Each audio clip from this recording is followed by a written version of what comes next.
Qué mañana tan más bella nos regala el Señor. Aquí nosotros hemos tenido una semana de frío, de lluvia, de viento, pero esta mañana es una mañana preciosa. Una mañana para gritarlo desde muy adentro del corazón.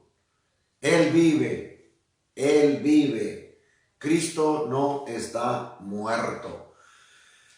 Ah, cuánto gozo hay en todo el mundo por un Cristo glorioso que resucitó de entre los muertos y que está a la diestra del Padre. Por uno que murió y resucitó y está entre nosotros. ¿Saben qué? Él vive. Esta mañana hablé con Él.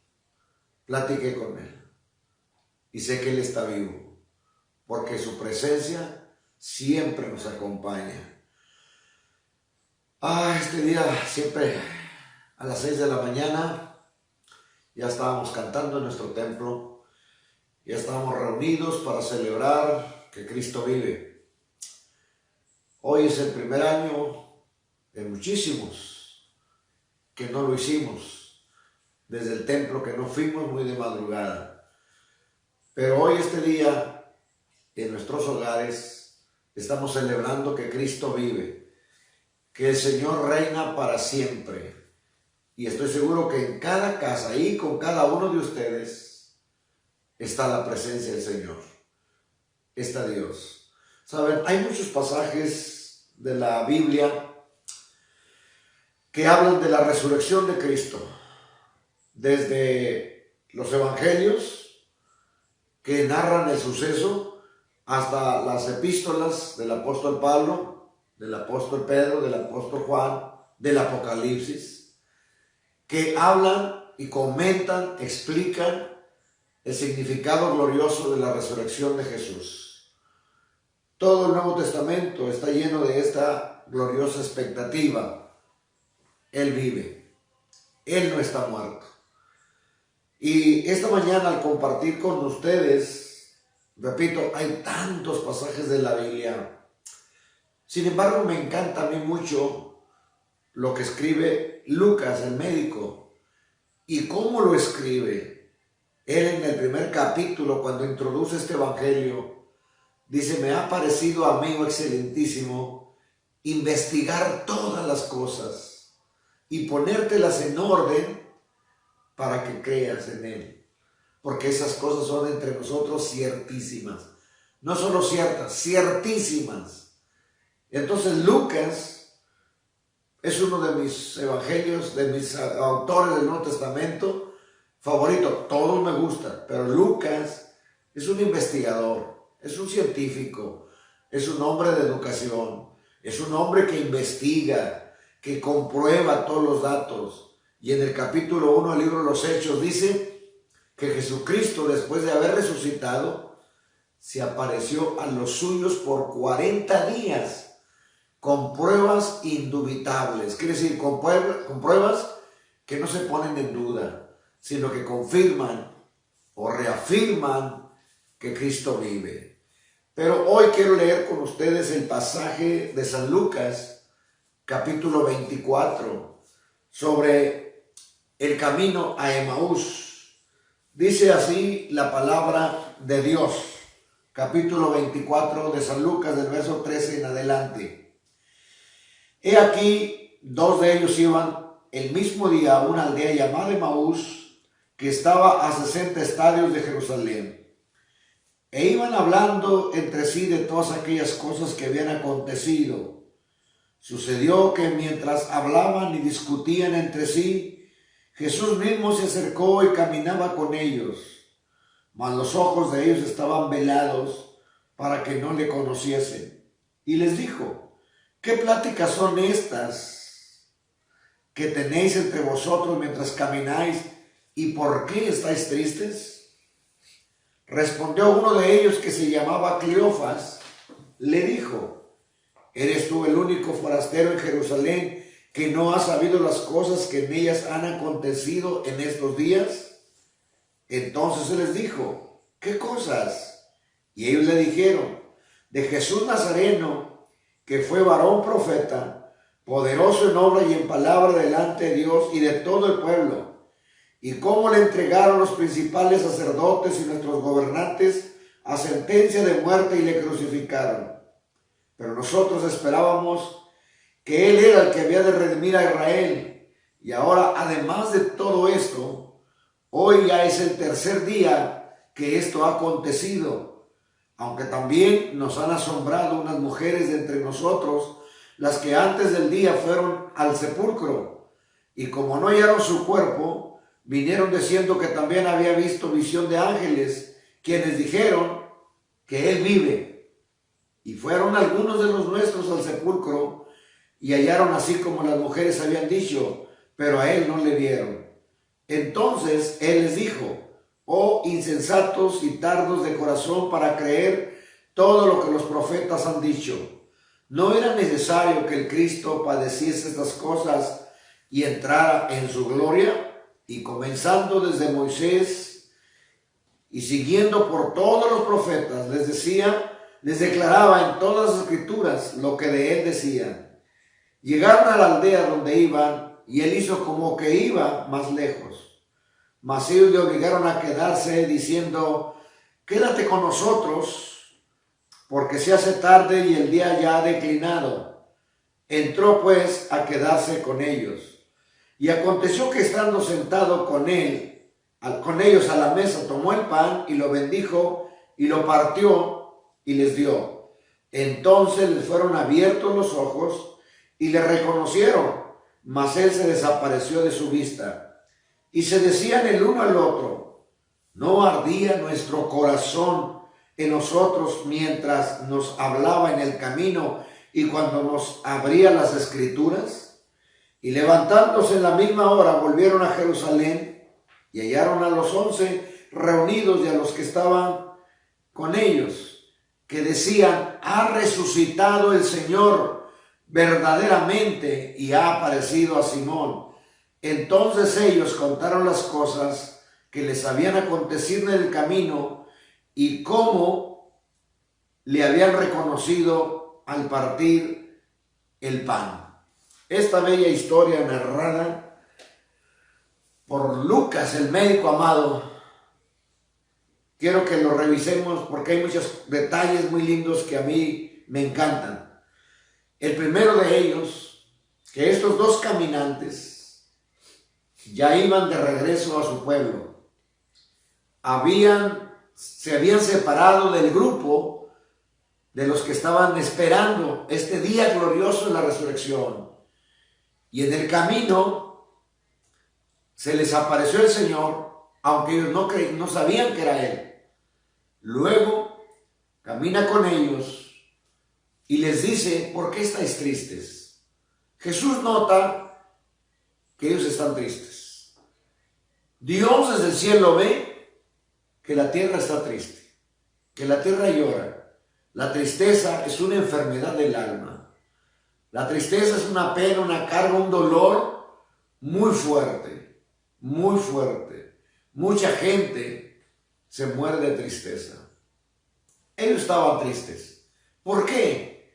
Porque un Dios muerto entristece a cualquiera. Un Dios que está muerto no le sirve a nadie. Un Dios en que se puso la esperanza y falló. Un Dios en que se puso la fe y no resultó así, falló. Ellos están frustrados porque su Señor ha muerto. Y yo lo encuentro normal. ¿Por qué voy a creer en un Dios como Buda que está muerto? ¿Por qué voy a creer en un Dios cualquier otro de otra religión si están muertos? En Arabia está la tumba de Mahoma, en China está la tumba de Buda, pero en Jerusalén no está Cristo en la tumba, mientras aquellos que quedaron ahí en sus tumbas, Jesucristo vive. Algunas veces muchos se preguntan cuando van a un templo evangélico cristiano como el de nosotros. Se sorprenden porque no tenemos algún crucifijo con un monito ahí colgado para representar el Calvario. Y se extrañan de que no lo tengamos. La verdad, no nos interesa un Cristo muerto. No nos ayuda alguien que no es lo que dijo que era. Él dijo, tengo poder para poner mi vida y tengo poder para volverla a tomar. Pero si esto no ocurrió, entonces ellos están tristes. Y lo estaríamos nosotros también.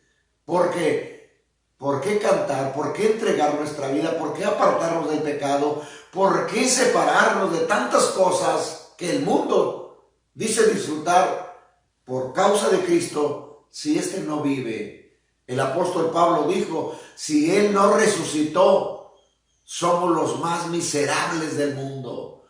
Vana es nuestra fe, vana es nuestra predicación y aún estamos en pecado. Entonces, ellos van tristes porque están bajo la situación, bajo la experiencia o la tristeza de que su Señor ha muerto, les falló y se regresan a su casa con el corazón vacío, con el alma hecha pedazos, con las lágrimas en sus ojos, sus bocas solo se abren para discutir. Nos falló, no nos falló, lo dijo, pero no lo cumplió. Y mientras discuten, la tristeza aumenta, como aumenta la tristeza de muchos que no tienen un Dios vivo, que no tienen un Cristo poderoso que se levantó de la tumba, como sufren todos aquellos que con sus cargas morales, espirituales y de pecado no tienen a quien aclamar, no tienen a quien pedir ayuda, no tienen a quien pedir auxilio, se sienten solos, desamparados. Y les doy la razón, no tienen un Cristo vivo, no tienen un Cristo poderoso como nosotros. Y entonces la humanidad vive triste. Mayormente estos días, muchos señores, gobernantes de naciones, han dicho que ante esta pandemia, esta crisis que estamos viviendo de salud en el mundo, se sienten frustrados, fracasados, no pueden hacer nada, no tienen la manera de detener este mal, porque se olvidan o viven sin la experiencia de un Cristo vivo. Han sacado a Cristo de sus vidas, han sacado a Cristo de sus corazones, han sacado a Cristo de sus países, lo han expulsado, lo han prohibido. Entonces el resultado es que la humanidad está triste, sufriendo un desamparo. Pero ellos no se dan cuenta que el que está a su lado está vivo. Y el mundo no se ha dado cuenta que Él llora con los que lloran, sufre con los que sufren, que camina por las calles de nuestro pueblo y donde hay un enfermo, donde hay un necesitado, donde hay un contagiado, donde hay una familia con luto, Jesús está ahí llorando su tristeza, llorando su dolor. Pero Jesús los acompaña y les pregunta por qué están tristes. Ellos le dicen la razón que he argumentado, porque nosotros también esperábamos que Él resucitara, pero es el tercer día. Aunque hay algunas mujeres que dicen que Él resucitó o que ya no estaba en la tumba, pero no nos consta. Entonces Jesús les empezó a hablar y dice la Biblia que comenzando desde Moisés y por los profetas les explicó lo que ellos habían escrito de Él.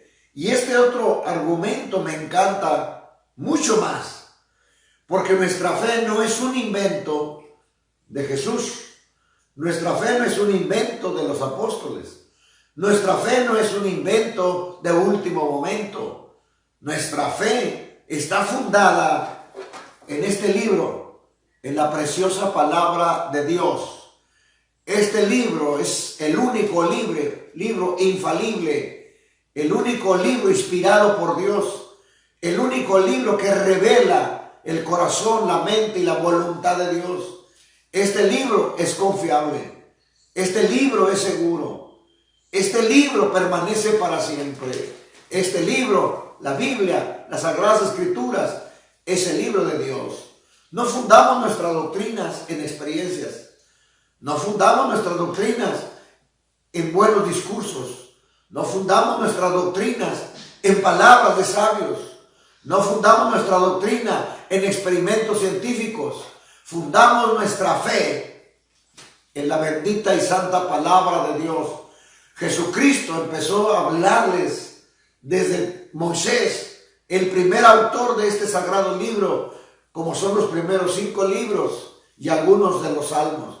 Jesús les abrió las escrituras con Moisés, con los profetas. Por ejemplo, el profeta Oseas dice: oh muerte, yo seré tu muerte. Oh sepulcro, yo seré tu destructor. El profeta estaba viendo a un Cristo victorioso. El salmista dice: porque no dejarás mi alma en el sepulcro, ni permitirás que tu santo vea corrupción. En toda la Biblia se hablaba de la vida, de la resurrección de Jesucristo. Entonces, este día nos complace decirles que nuestra fe en Cristo es en el Cristo de la Biblia, no en el Cristo de Esquipulas de Centroamérica, no en el Cristo de Brasil, no en el Cristo del Cerro del Cubilete, en el Cristo de la Biblia, en el Cristo que resucitó de entre los muertos, el Cristo que reina para siempre, el Cristo poderoso, que todo está conforme a las Sagradas Escrituras. Usted puede leer el Evangelio una y otra vez y encontrar estas palabras para que esto se cumpliera conforme a las Escrituras. Ningún personaje, por grande que sea, rey, profeta, sacerdote o místico, ningún hombre de la tierra en ningún siglo llena los requisitos que Jesucristo llenó a la luz de la palabra. Solo Él pudo haber dicho: consumado es. Todo lo que está escrito ha sido así. Nuestra fe está puesta en la Biblia. Por eso Jesucristo no se les reveló diciendo: mírenlo, tóquenme, yo soy. Él los convenció con las Escrituras, porque nuestra fe, repito, está fundada en el libro que es inspirado por Dios. El Espíritu Santo que dio a los santos hombres para que nos dieran este libro. Glorioso libro. La Biblia es la palabra de Dios. Y Jesucristo les comparte la palabra y funda su fe, funda sus convicciones en el testimonio glorioso de la palabra. Luego hay un tercer evento. Cuando llegan a casa, Jesús hace como que Él sigue su camino. Pero entonces ellos, costumbre oriental, no le dejan ir y le dicen: se hace tarde, quédate con nosotros. Claro que Jesús quería quedarse con ellos, pero Jesús no se queda en ninguna casa, Jesús no se queda en ningún corazón, Jesús no se queda en ninguna iglesia, Jesús no se queda en ningún país que no lo invite. Por eso es muy importante que este día todos invitemos a Jesús y decirle: quédate con nosotros. Como lo cantó el hermano Antonio Rivera en su himno precioso, Divino Compañero del Camino. Quédate, Señor, que se hace tarde. Te ofrezco el corazón para posar. Hazlo tu morada permanente. Dios, mis hermanos, Jesucristo, tiene mucho a dónde ir. Tiene a muchos a quien visitar, tiene a muchos a quien convencer, tiene a muchos a quien salvar, tiene a muchos a quien ayudar, pero solo se queda contigo si tú lo invitas. Agradezco a Dios, entre las cosas buenas que esta pandemia nos trae, que estemos en nuestro hogar, que desde nuestra casa escuchemos la palabra del Señor, que pueda predicarles, compartirles a ustedes este mensaje, estando todos ustedes en sus hogares. Abran la puerta de su casa, abran la puerta de su corazón y díganle: Señor, pasa, siéntate con nosotros aquí en la sala, siéntate con nosotros en la mesa, quédate, queremos que te quedes con nosotros. Y la Biblia dice: y Jesús se quedó con ellos. Claro, esa es nuestra alegría más grande, ese es nuestro placer más hermoso. sentir a Jesús y tenerlo a nuestro lado. Pero la historia sigue. Cuando Jesús les compartió la palabra, cuando Jesús se quedó con ellos, era la hora del lonche, era la hora de tomar alimentos. Y entonces se fue con ellos a la mesa. Una costumbre muy de los judíos, que el visitante, que el que estaba ahí, partiera el pan. No era el anfitrión, no era el dueño de la casa, era el visitante. Era como ponerle el sartén y decirle, sírvete todo lo que gustes y todo lo que quieras. No servirle. Era costumbre, repito, del pueblo de Israel, que el invitado era el que partía el pan. Entonces Jesús, con la confianza que le dieron, se pone de pie y toma el pan. El pan, muy semejante al que 3 días atrás, el día jueves, había tomado en sus manos, lo había partido y les había dado de comer. El pan igual a aquel que en el desierto un niño le puso en sus manos y Jesús lo tomó, con sus ojos en el cielo bendijo a Dios y lo empezó a partir. Esas manos eran expertas en partir el pan. Y los ojos de estos caminantes también tenían la experiencia de haberlo visto más de una vez partir el pan. Y lo que no habían sentido, lo que no habían descubierto, ahora lo descubren. Apenas miran cómo Jesús parte el pan y le reconocen. Es que solo las manos de Jesús saben partir el pan como nadie las ha partido. Solo las manos de Jesús saben bendecir el pan como nadie lo ha bendecido. Solo las manos de Jesús saben repartir el pan como nadie lo ha repartido. Solo las manos de Jesús saben multiplicar el pan como nadie lo ha compartido. Solo las manos de Jesús sacia el hambre como ningún pan lo ha saciado. Solo las manos de Jesús hacen que el pan se multiplique y sobre, porque son manos poderosas. Y cuando ellos ven esas manos trabajar, se convencen que es el Señor Jesucristo. Cuando usted y yo vemos la mano de Jesús trabajar, nos convencemos. Cuando Él llega y la pone sobre el enfermo, que está grave, que está delicado, que está en un grito de angustia y de dolor, cuando Él pone su mano y el enfermo sana, sabemos que son las manos de Jesús. Cuando Él pone las manos sobre un pecador que llora, que gime arrepentido por haberse extraviado, por haberse apartado, por haberse hundido en el pecado y encadenado y víctima del alcohol, de las drogas, del vicio, del crimen, de la mentira, de lo que sea.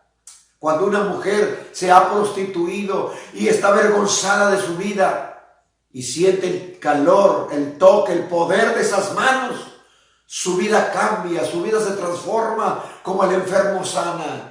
Cuando estamos tristes, abatidos, en medio de una lucha, de una prueba, y parece que no podemos salir de ellos, desde el cielo hay una mano que se extiende, nos toca y nos levanta. ¿Se acuerdan de Pedro? Se está hundiendo. El frío del viento es muy fuerte. El viento lo arrastra, las olas lo amenazan con hundirlo. Y mientras él, lleno de pánico, grita, sálvame, Señor, llegó esa mano poderosa, lo tomó, lo levantó y lo hizo andar sobre las aguas. Son las mismas manos que estos hombres descubrieron, las manos que usted ha sentido una y muchas veces sobre usted. Son las manos que nos bendicen, las manos que nos protegen, las manos que nos hacen milagros, las manos que no cesan todavía de manifestarse en nosotros. Y fue cuando le conocieron. Oh, el mundo debe conocer el poder de esas manos. El mundo debe saber de lo que son capaces las manos del Señor. Usted debe darle una oportunidad. Deje que sus manos lo toquen, lo abracen, lo acaricien. Tú que crees que nadie te ama, tú que te sientes solo y desamparado, tú que crees que está la batalla perdida, todo cambia si permites que esas manos te toquen, que esas manos lleguen a tu vida. La historia sigue adelante, pero es precioso saber que un Cristo vivo extiende sus manos hacia nosotros. Cuando Jesús desaparece, Ellos tienen un testimonio que contar. Se quedan mirando el uno al otro a los ojos. Ambos están sintiendo lo mismo dentro de sus corazones. Algo están sintiendo lo mismo dentro de todo su ser. Y ambos confiesan al mismo tiempo lo mismo. ¿No ardía nuestro corazón mientras él hablaba? Es que las palabras de Cristo son poderosas. Jesucristo dijo: los cielos y la tierra pasarán, pero mis palabras no pasarán. Jesucristo dijo: el que oye mi palabra y crea al que me envió, tiene vida eterna. Las palabras de Cristo son vida. Las palabras de Cristo son poder. Las palabras de Cristo son alimento al alma y son un fuego. Así lo testificó también el profeta Jeremías, cuando dijo: y juré en mi corazón nunca jamás predicar en su nombre. Empero había en mí un fuego ardiendo hasta los huesos. Lo soporté, pero no pude. Venciste, Señor, venciste. Dios, hermanos, suelta su palabra, la apresura, la pone por obra y nuestro corazón se enciende. No podemos permanecer indiferentes ni fríos, ni llevar una actitud frívola y rebelde cuando la palabra de Dios llega a nuestras vidas. Las palabras de Dios nos transforman, nos quebrantan, nos humillan. La palabra de Dios nos alienta, nos fortalece, nos dan vida, nos dan ánimo. Y Jesús es el que está hablando, el que murió en la cruz y del que hablamos de sus últimas 7 palabras antes de la muerte. Ahora está vivo y está hablando otra vez, sigue hablando, y sus palabras son fuego, fuego que purifica, fuego que saca todo mal, toda enfermedad. Mire, el apóstol en la carta a los Hebreos dice que la palabra de Dios es más poderosa y más penetrante que toda espada de 2 filos, que penetra todo el cuerpo, que penetra hasta las coyunturas de los huesos, que penetra hasta los tuétanos, que penetra hasta el alma y penetra hasta discernir los pensamientos y las intenciones del corazón. Hasta allá envío en el nombre del Señor esta palabra, la palabra de fe, la palabra que sana, la palabra que da victoria, la palabra que lleva perdón, la palabra que lleva vida. Yo la envío hacia ti. Dios la apresura, Dios la ponga por obra. Al pecador le diga: yo no te condeno, vete y no peques más. Al enfermo le dice: levántate, toma tu lecho y vete a tu casa. Al que está triste, Dios le dice: no temas, yo estoy contigo. La palabra de Dios es poderosa. Este evento solamente lo tiene un Cristo vivo. Esta palabra solo está en los labios de un Cristo que reina para siempre. Pero hay otro evento más. Cuando el corazón encendido, como que se dice: ¿y qué estoy haciendo aquí? ¿Por qué abandoné a mis hermanos? ¿Por qué me salí de la comunión de ellos? ¿Por qué ellos perseveraron y yo no? Y se dieron cuenta que era tiempo de regresar, de buscar a su iglesia, de buscar a sus hermanos, de estar dentro de esa comunidad de fe. Mis hermanos, hablo en esta hora con el corazón. Si tú has abandonado la fe, si tú has perdido el camino que te lleva a la vida, busca a tus hermanos, busca a tu pueblo, busca a tu gente. Bienaventurado el varón que no anda en camino de malos, ni en camino de pecadores, ni en sí escarnecedores se ha sentado. Antes en la ley del Señor está su delicia. Vuélvete. Si te desanimaste un día porque alguien te dio un mal testimonio, Cristo no te ha fallado. Si tú te has sentido fracasado porque pecaste, no estabas preparado y fuiste derrotado, regrésate, pídele perdón a Dios. Vuélvete a los tuyos. Mis brazos se abren para decirte: te amo, hermano. Y mi gozo es volverte a ver en los caminos del Señor, verte levantar tus manos y alabar a Dios. El apóstol Pablo le dice a Timoteo: me acuerdo de tus lágrimas no fingidas, Sí, me acuerdo de ti cuando llorabas, cuando adorabas, cuando alababas a Dios. Me acuerdo de tu fe, la cual heredaste de tus padres, de tu madre, de tu abuela.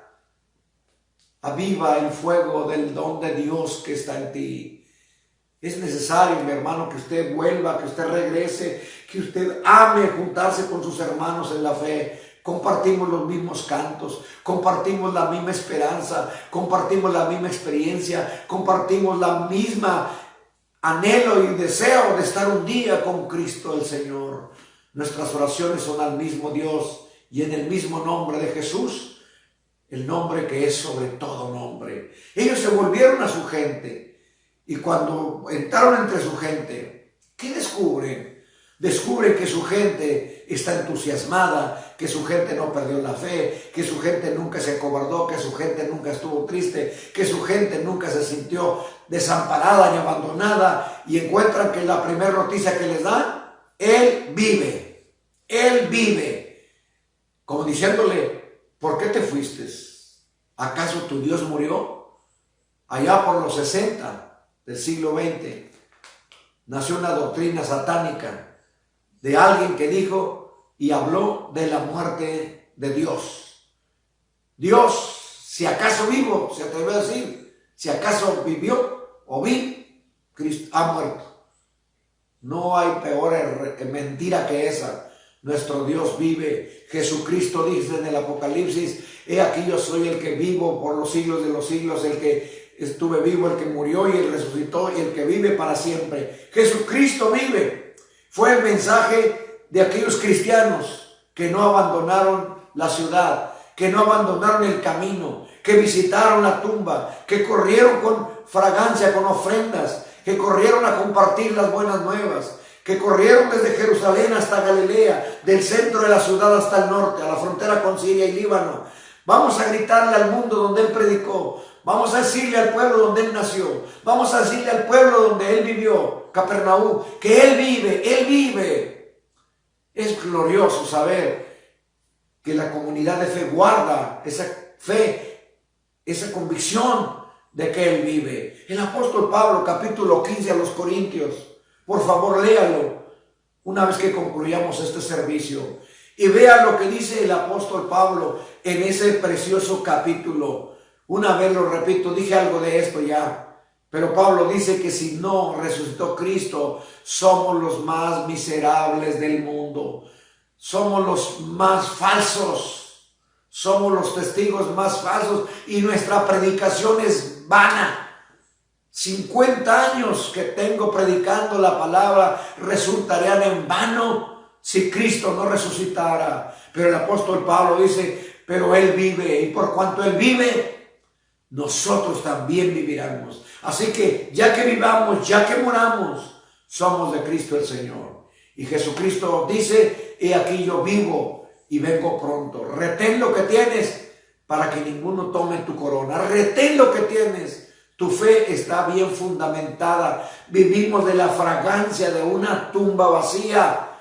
Jesús no está en la tumba. La tumba existe en Jerusalén. Dios me dio el privilegio hace más de 20 años de estar en esa tumba. Hoy publiqué una foto esta madrugada de esa tumba. Yo me metí a esa tumba. Yo comprobé que Jesucristo no estaba ahí. La tumba está abierta. La piedra está movida.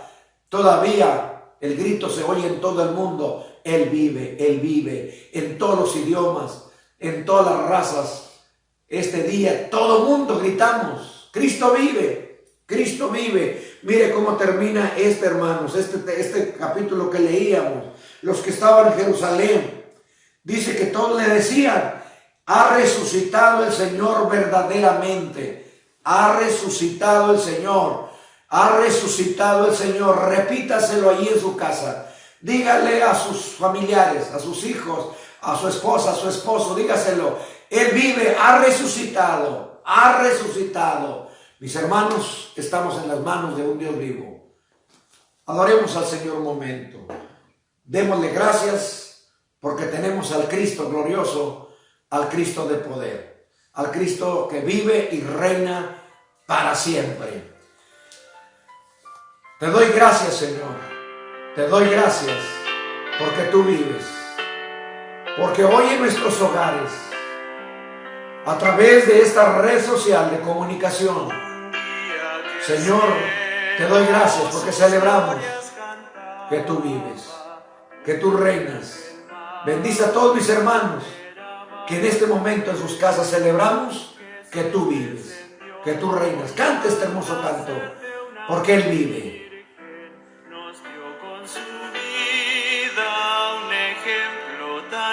Gracias, Señor.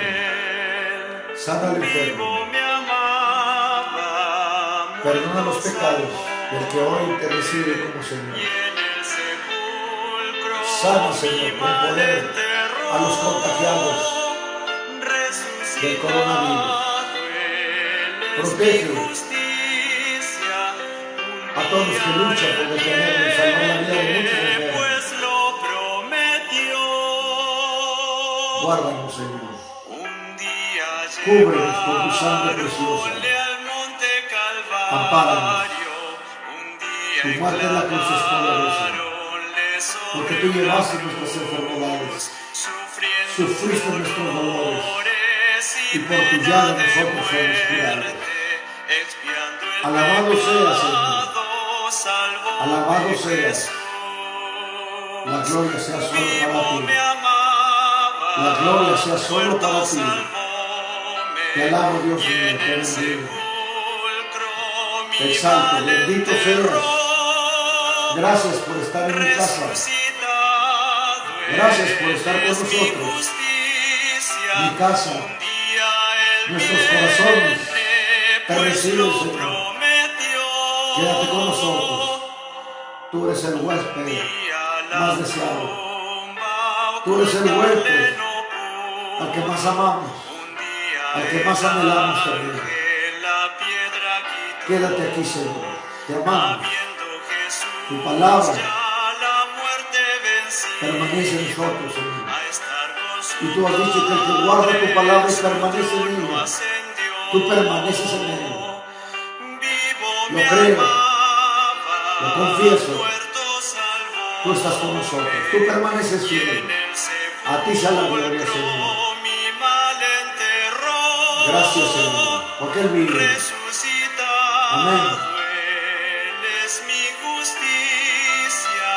Un día Él viene, pues lo prometió.